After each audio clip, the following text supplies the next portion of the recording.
आज कहानी यूपी के एक ऐसे गैंगस्टर की जिसने एक थप्पड़ का बदला हत्या से लिया। आज कहानी एक ऐसे गैंगस्टर की जिस पर 39 मुकदमे दर्ज तो हुए पर एक भी सजा नहीं हुई। आज कहानी यूपी के उस गैंगस्टर की जिसने शिव प्रकाश शुक्ला को बनाया अपना आइडल। आज कहानी यूपी के उस गैंगस्टर की जो पड़ोसियों के बीच भी मंत्री बनकर राज किया। आज आपको बताएंगे कि कैसे एक थप्पड़ ने एक साधारण से व्यक्ति को बना दिया था पूर्वांचल का सबसे बड़ा गैंगस्टर। दोस्तों, वो कहते हैं ना कि जिसने भी अपराध की दुनिया में कदम रखा उसका अंजाम उतना ही खौफनाक हुआ, फिर चाहे वो कितना ही बड़ा कुख्यात अपराधी क्यों ना हो, जुल्म की दुनिया में ज्यादा समय तक टिक नहीं पाया। जी हाँ, हम बात कर रहे हैं पूर्वांचल के सबसे बड़े गैंगस्टर विनोद उपाध्याय की, जो शिव प्रकाश शुक्ला को अपना गुरु माना और उसी के नक्शे कदम पर चला। पर अफसोस, गुरु जैसा हाल चेले का ही हुआ। चलिए देर ना करते हुए आपको गैंगस्टर विनोद उपाध्याय के बारे में कुछ बातें बताते हैं जो शायद ही आपने सुनी होगी, तो वीडियो बिना स्किप किए अंत तक जरूर देखिएगा। ये कहानी शुरू होती है साल 1998 से। तब विनोद उपाध्याय गोरखपुर के धर्मशाला से 2 ऑटो चलवाता था और फिर उसने पिता की सूदखोरी के धंधे में भी अपना हाथ आजमाना शुरू कर दिया था। विनोद उपाध्याय साल 1999 में ऑटो स्टैंड के विवाद में पहली बार जेल गया। जेल में ही उसकी मुलाकात माफिया अजीत शाही से हुई, जिसके बाद जेल से बाहर आने पर अजीत शाही की मदद से ही विनोद उपाध्याय ने ठेकेदारी का काम करना शुरू किया। हालांकि ये नजदीकी ज्यादा दिन तक टिकी नहीं और दोनों के संबंधों में खटास भी आ गई। धीरे धीरे समय बीतता गया और विनोद उपाध्याय की हनक भी बढ़ती गई। भीड़ से अलग दिखने की चाहत ने विनोद उपाध्याय को अपनी पहचान छात्र राजनीति के जरिए बनानी पड़ी। दरअसल ये बात साल 2003 की है। गोरखपुर यूनिवर्सिटी में छात्र संघ चुनाव हो रहे थे। इसमें विनोद ने अपने समर्थन के साथ छात्र संघ पदाधिकारी का चुनाव एक शख्स को लड़वाया था। चुनाव में वो जीत गया और विनोद उपाध्याय का रुतबा और भी बढ़ गया, जिसके बाद विनोद उपाध्याय की मुलाकात माफिया शिव प्रकाश शुक्ला से हुई। शिव प्रकाश शुक्ला के संपर्क में आने पर जरायम की दुनिया में विनोद उपाध्याय ने कदम रखना शुरू कर दिया।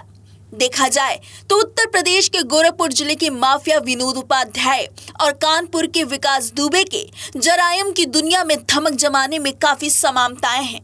विनोद उपाध्याय शिव प्रकाश शुक्ला के संपर्क में आने के बाद जरायम की दुनिया का राजा बनना चाह रहा था।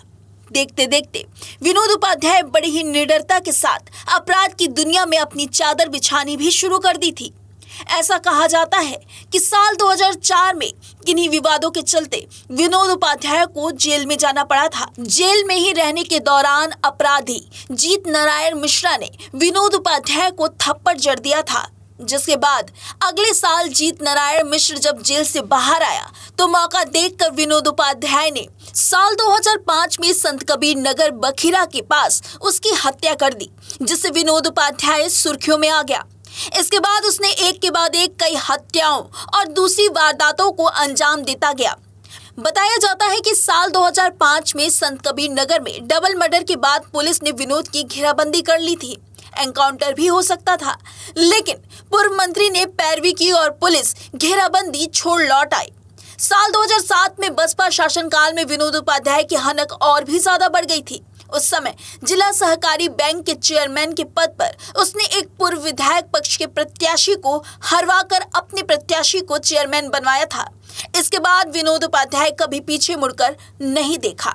2007 तक विनोद पर 9 केस दर्ज हो चुके थे और तो और विनोद कई बार जेल भी जा चुका था, मगर सबसे ज्यादा विनोद उपाध्याय पीडब्ल्यूडी कांड में सुर्खियों में आया था। बता दें कि पुलिस रिकॉर्ड के मुताबिक विनोद उपाध्याय पर कैंट, कोतवाली, संत कबीर नगर के बखरा आदि थानों पर 39 केस दर्ज हुए थे। हालांकि इनमें से कुछ मामलों में वो बरी भी हो चुका था। 1998 में विनोद पर पहला मुकदमा हत्या के प्रयास का दर्ज हुआ था। इसके बाद से उस पर हत्या का प्रयास, बलवा, साजिश, मारपीट आदि कई केस दर्ज हुए थे। लेकिन हर बार अपने रुतबे के बल पर विनोद उपाध्याय पुलिस के चंगुल से बच ही जाता था। विनोद उपाध्याय कितना शातिर क्रिमिनल था, इसका अंदाजा इसी बात से लगाया जा सकता है कि उसने पहली हत्या सिर्फ एक थप्पड़ के लिए ही की थी। तभी से वो चर्चा में आया था। यूपी सरकार द्वारा जारी टॉप 61 माफिया और बदमाशों की सूची में वो भी शामिल था। यूपी पुलिस ने विनोद उपाध्याय पर 1 लाख का इनाम भी रखा था। बहरहाल कहा जाता है कि जुल्म की दुनिया में जिसने भी कदम रखा वो बहुत समय तक टिक न सका। ऐसा ही कुछ हुआ विनोद उपाध्याय के साथ। लंबे सालों तक अपराध की दुनिया में अपना धौंस जमाए विनोद उपाध्याय का अंजाम भी वही हुआ जो हर कुख्यात गैंगस्टर का होता है। दरअसल 5 जनवरी 2024 को यूपी के एसटीएफ के साथ हुए मुठभेड़ में गोरखपुर के मोस्ट वांटेड अपराधी व शार्प शूटर विनोद उपाध्याय मारा जाता है। हालांकि हमेशा से विनोद उपाध्याय की मां और उसका परिवार ये कहता था कि वो खुद को कानून के हवाले रखते, मगर उसने ऐसा नहीं किया।